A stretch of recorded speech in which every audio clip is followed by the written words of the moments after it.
जय जय राम कृष्ण हरे राम राम जय जय राम कृष्ण हरे जय जय जय जय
बोलतात की आता कामाचा विसर झाला.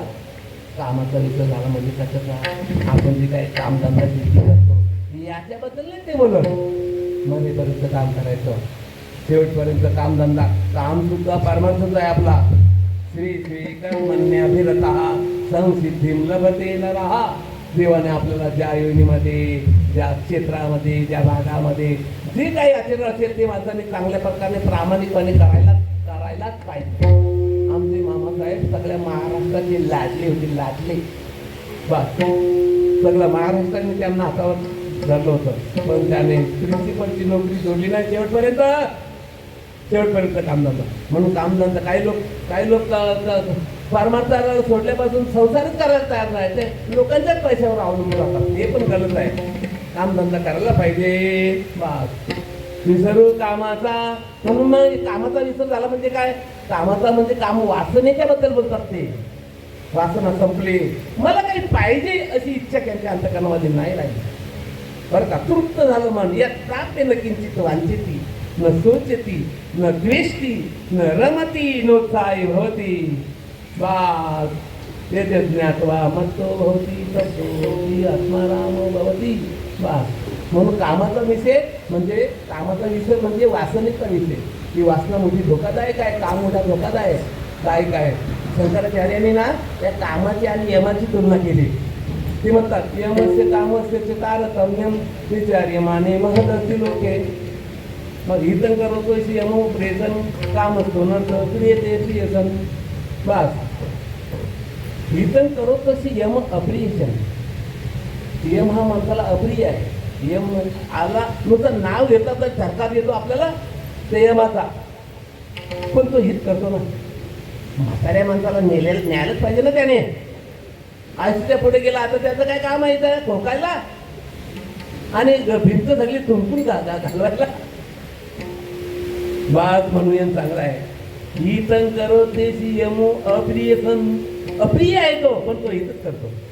काम असतो नर्थ क्रियते प्रियसन. आणि काम अनर्थ करतो. प्रिय होऊन चांगला होऊन काम करतो.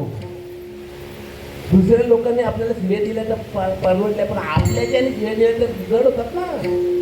घरवाल्यांनी नाही शिव्या द्यायला माहितीत ना आपल्याला. बाकीच्या लोकांनी देऊ द्या भले. बा काय बोलतात? हितन करतो यमो अप्रियसन. काम नर्थ क्रियते प्रियसन. यमो असं कामेव करते अनर्थम सतांत सत्य करतो हितत्यम. यम हा माणसाला दोषी माणसाला ओढीत नेतो. मारलीची तोडीची झोडीची निष्ठुर यमाचे किंकर बहुधा.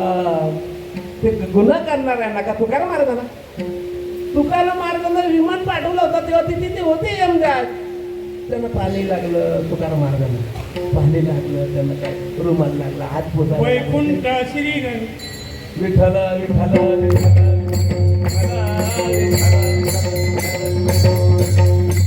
बरं खाली सगळं होते यम तिथे नमस्कार करायला होतं तिथे बस इथं करत यम यम काय विठ्ठल विठ्ठल यम असं तामे करत अनर्थम यम असं म्हणजे कोट्यांचा लोकांचा अनर्थ करतो बस आणि जे चांगले आहेत त्यांना हितच करतो तो त्यांचा पण याच्या उलट कामो सतामे गती निरोधन करोते अनर्थन असतान तुका कथा म्हणतात ते बस काम मोठ्या माणसाला फसवतो खोट्याला फसू देतात काय नवले बस काम असतान कामो सतान तू गती निरोधन काम सतान म्हणजे संतांना सुद्धा मोठ्या माणसाला सुद्धा तो आजवतो करोते अनर्थम असतान तुका कथा त्याच्यात काय मोठा विशेष आहे तुमच्या आमचं मामाला फसवलं होतं त्याच्यामध्ये काय विषय मोठ्यांना फसवतो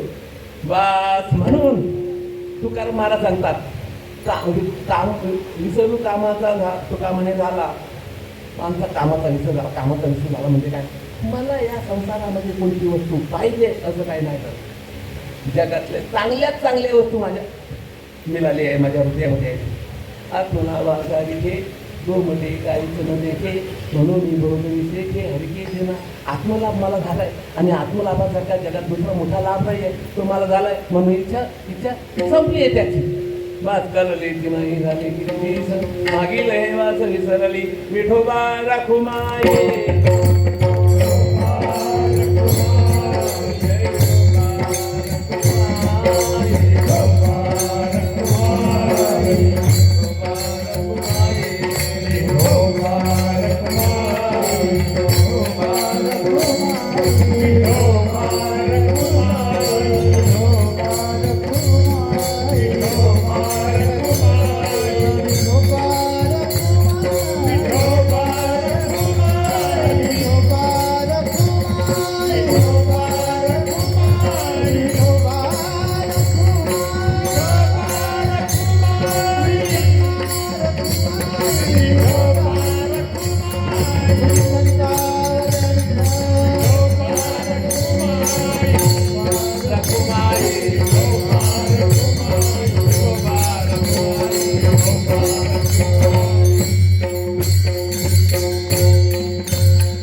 अवतार झाला आणि गोकुलामध्ये आनंदी आनंद गोकुळीचा अंत पार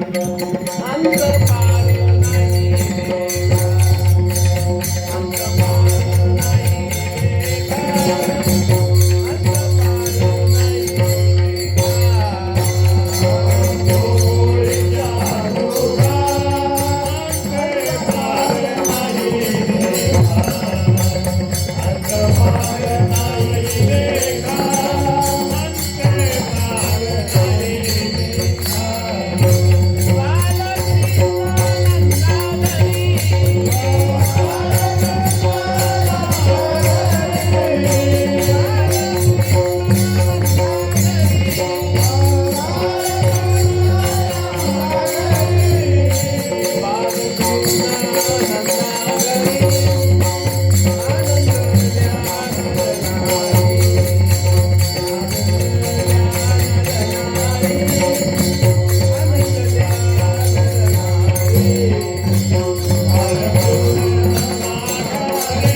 परमात्म्याच्या सुखाला अंत पार नसतो बाबा.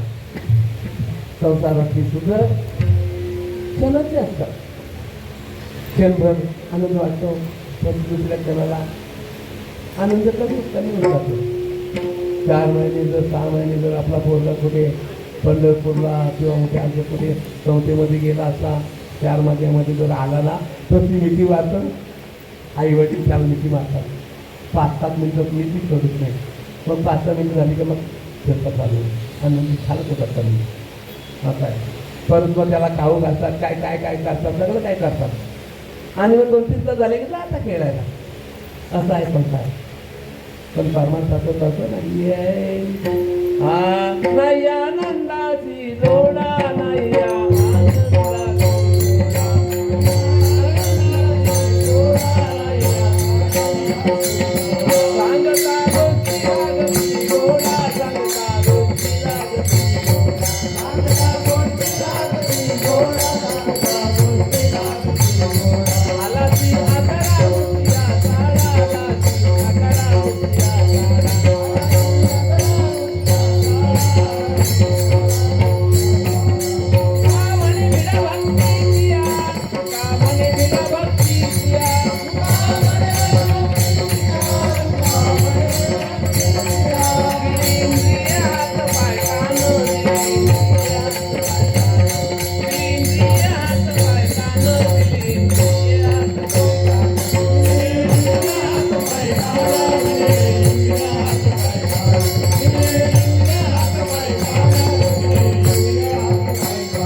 जोडा. परमार्थाचा आनंद वेगळा असतो. त्याला जोड नाही कुठे. सांगता जोडी लागती होणं. अशा प्रकाराने परमात्म्याच्या संगतीने गोकुलातल्या सगळ्या महिलांना सगळ्यांना आनंद झाला. तिकडे कंसाला धाक पडला की त्याने ठरवलं की माझा शत्रू गोकुलामध्ये वाटतोय म्हणून आणि त्याला मारण्याकरता त्याने प्रयत्न सुरू केले. बरं का. प्रथम तिला पाठवली पुतनेला, तिला मारली देवाने. त्याच्यानंतर मामल भटाला मारलं. भट आला भटजी बनून. लबाड भट. अशा प्रकारचे लबाड भट असतात ना, त्याला बनवून मारतात. ठार नाही मारत. थोडा जीव ठेवून. कारण ब्राह्मणाला पूजण्याकरता आलेत ना त्यांचा अवतार. ब्राह्मणांचं संरक्षण करण्याकरता. त्यांना फक्त अपमान केला की त्याला ठार मारल्यासारखं पाप होतं. अज्ञाभंगो नरेंद्रानाम विप्राणाम मानदंडनम पृथक शय्याचे राणीनाम शत्रवध उच्यते. असं आहे. त्यामुळं त्याचा अपमान केला. त्याच्यानंतर सगळे राक्षस आले. मारली बालपणी अवघी दैते खाणी मुडविली. 11 वर्षाच्या आत देवाने सगळ्या राक्षसांचा नायनाट केला. अशा प्रकाराने हे करत असताना भगवान रांगती झाली ना, तेव्हा चोऱ्या करायला लागले. कोणती चोरी करायचा? दही दुधाची चोरी. दही दुधाची चोरी करायचा. तर दही दुधाची म्हणण्यापेक्षा मी सुरुवातीला बोललो ना, त्याच्या गवळणी होत्या ना, कल्प त्याने तपस्या केली होती. या देवाचं प्रेम मिळवण्याकरता त्याने जन्म घेतला होता. आणि म्हणून त्यांना प्रेम देण्याकरता भगवान रात्री जायचे. रात्री बेरात्री चोरीचा निमित्त भक्त त्यांना भेटायचे, त्यांच्याशी हितगुज करायचे आणि त्यांना आशीर्वाद द्यायचे रात्री बेरात्री जाऊन. हा त्याचा हेतू.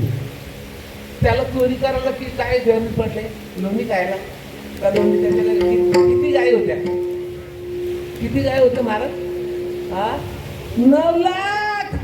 9 लाख गायी दुभत्या. त्या लाथात नव्हत्या. लाथा मारणाऱ्या गाय नव्हत्या. त्या दूध देणाऱ्या गाय होत्या. त्या पण भरपूर दूध देणाऱ्या गाय होत्या. लोण्याला काय कमी आहे? लोणीचं वगैरे काही संबंध नाही. पण ते गाराने यायची. बरं का. गवळणी सुद्धा गाराने घेऊन यायची. सांगत मला या काठीसाठी तिथे घेऊन त्याचं दोन तारी बघायला भेटेल देवाचं म्हणून. गाराण्याचं निमित्त काय? देवाला जगामध्ये गवळणी आवडणारा भक्त जगात कोणी नव्हता. आज पण नाही आहे. असं आहे. आमच्या राधादेवीबद्दल बोलतात, कृष्णेन आराधते किती राधा. कृष्णेन आराधते. कृष्णाने जिची आराधना करावी ती राधा. असं आहे. आणि राधे वाचून कृष्ण आधा. पण राधा नाही तर कृष्ण मग आधा आहे. आधा इतक्या त्या गवळणी सांगत होतो. ज्ञानेश्वर महाराजांना जवळ 750 वर्ष झाली. त्यांच्यानंतर जेवढे म्हणून भक्त जन्माला आले त्यांनी सगळ्यांनी आमच्या ज्ञानेश्वर महाराज पोट भरून वर्णन केलं. पण ते ज्ञानेश्वर महाराज या गवळणीचं वर्णन करतात म्हणजे त्या किती मोठे आहे त्याच्यावरून आपल्याला समजतं ना कशा प्रकाराने. म्हणून ते गवळणी यायचं काय कशासाठी, त्या निमित्ताने जेवायला बघायला या भेटायचं असं आहे. तर ते गारण घेऊन गेलं ना, यशोदा माता मानायला तयार नाही. अशी कोणती आई आहे की आपला पोरगा चांगला नाही याची बोलणारी आई. किती जरी सांगितलं आई मानायला तयार नाही.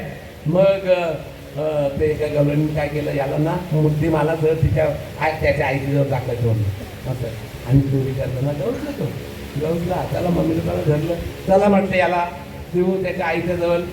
आई नेहमी सांगते माझा पोरगा तसा नाही आहे, असा नाही, माझा पोरगा तसा नाही आहे, बस 5 वर्षाचे माझे बाल असं आहे. ते म्हणतात तुम्ही काय म्हणतात, तुम्ही खाऊन लोण्याचा घोळा आलं घेता छान धरा, तुम्ही 12 घरच्या गोकुलच्या नावे तुम्ही काहीतरी आल घेता. ही बोलते ना आता मुद्दे मला चोर दाखवू त्याच्या मनगटाला धरला बरं का. आणि तुम्हाला सांगू ना अशी 100 पावलं चालल्यानंतर देवाचा कमीच लागला ना तिला. भगवंताच्या शरीराचा कमीच लागला आणि ती सगळी विसरू कामाचा तुका झाला, कामाचा विसर झाला तिला. आणि चिंतनात गेली ती देवाच्या चिंतनात गेल्यानंतर देवाने काय केलं माहिती आहे का, तिथे एक दुसरा एक शेंबा पोरगा होता ना, त्याला घेतला आणि त्या हातात दिला त्याला. आणि त्याने केली सुटका. आणि सुटका केल्याने गेलं पडून तो आईच्या जवळ. आईला सांगतो आई बघ नेहमी या गवळणी गाराने घेऊन येतात ना, मी तसं माणूस नाही आहे, मी सज्जन माणूस आहे, सज्जन चांगला माणूस आहे. मी गडीवर बसला तेवढ्यामध्ये आली ती त्याच्याकडे कशाला बघते, त्याच्याकडे बघतच नाही. बघ हे तुला किती वेळा तुझ्याकडे आले गारण घेऊन पण तू मानायला तयार नाही. बघ आता मुद्दे मला चाललाय. भगवान म्हणतात बघ आई बघ मम्मी बघ ते कोणत्या पोराला आणलाय. आणि ती मला बोलते माता बोलते अगं तू बघ तो कोणता पोरगा आहे, कृष्ण आहे का दुसरा चेमडा आहे म्हणून. ती बघते दुसराच आहे. अशा प्रकाराने भगवंतांनी केले एक वेगळा आनंद त्या गोकुळाच्या नदीला. शेवटी मग देवाने बघितलं बाळा बस झाला तर मला कंटाळा आला. गाराने ऐकता तू गाय घेऊन चारायला जात जा. भगवान श्रीकृष्ण गाय घेऊन चारायला जायचे आणि मेलेले तिकडे एकत्रित करून खायचे, त्याला काला बोलला. यमुनेच्या तीरावर भगवान श्रीकृष्णाने जो काला केला तो काला आमच्या वारकरी संप्रदायामध्ये सप्ताहाच्या शेवटी असतो. ज्ञानेश्वर माऊली ज्ञानेश्वर माऊली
प्रती आहे एक गणित आहे या संतांची निर्वी एक म्हणते तुका म्हणे आता उदार तू होई देवी पायी या संतांची निर्वी एक म्हणते ज्ञानदेव तुकाराम